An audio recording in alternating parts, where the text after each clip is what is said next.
হোয়াটসঅ্যাপে voice record চালু করলে কি এরকম স্ক্রিন অফ হয়ে যায়? আমরা অনেকেই এই সমস্যা ফেস করে থাকি। এই সমস্যার মূল কারণ হলো প্রক্সিমিটি সেন্সর। এই সমস্যার সমাধানের জন্য কয়েকটি ধাপ আপনাদেরকে বলে দিব।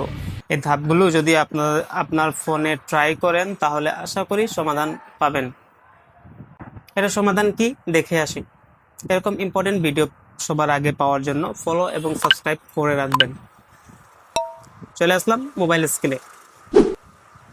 আপনার হোয়াটসঅ্যাপ অ্যাপসটির উপরে ক্লিক করে ধরে রাখবেন। তারপর একটি অপশন দেখতে পারবেন, আই বাটন। এটার উপরে ক্লিক করার পর আপনি দেখতে পারবেন একটি অপশন থাকবে, স্টোরেজ অ্যান্ড ক্যাশ। এটার উপরে ক্লিক করবেন।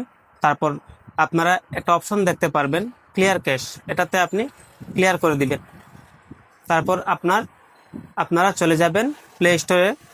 যদি আপনার হোয়াটসঅ্যাপ অ্যাপসটি আপডেট করা না থাকে তাহলে এখান থেকে আপনারা আপডেট করে নেবেন। তারপর মোবাইলটি একবার অন অফ করবেন। করার পর দেখবেন যে আপনার সমস্যা সমাধান হলো কি না। তারপরে যদি আপনার সমস্যার সমাধান না হয় তাহলে হোয়াটসঅ্যাপ অ্যাপসটি আনইনস্টল করে আবার নতুন থেকে ইনস্টল করবেন। তারপরও যদি আপনাদের সমাধান না হয় তাহলে আপনার একটি কাজ করতে পারেন, আপনার ফোনটিকে রিসেট করতে হবে। আপনার ফোনটিকে আপনারা হার্ড রিসেট করবেন, আর রিসেট করার পর দেখবেন আসলে সমাধান হয়েছে কি না।